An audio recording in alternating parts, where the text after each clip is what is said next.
Shpeshherë është përfolur se Rozana është një nga banoret e përdorura nga produksioni dhe se merr informacion nga dhoma e rrëfimit, por kjo gjë tashmë është bërë edhe më e dukshme ditët e fundit, përveç se një video bëri xhiro në rrjetit, ku shihet se Rozana hyn në dhomën e rrëfimit e atje takon dikë.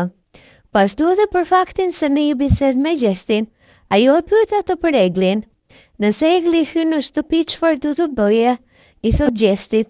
Kaq ka mjaftuar që në rrjet të shtohen ndryshimet e aludimet se Rozana merr informacion nga dhoma e rrëfimit, duke qenë se vetë produksioni ka konfirmuar se sot do të rikthehet Egli. Të shumta kanë qenë komentet që thonë se Rozana ka marrë informacion për këtë dhe se Rozana po favorizohet nga produksioni. Të tjerë thonë se pikërisht sot, një ditë më përpara u kujtua kjo të pyesi për atë, i kanë cicëruar të dhoma e manipulimit. E të tjerë thonë se Rozana është pjesë e produksionit, ku bëj skenare dhe jo banor të Bigut.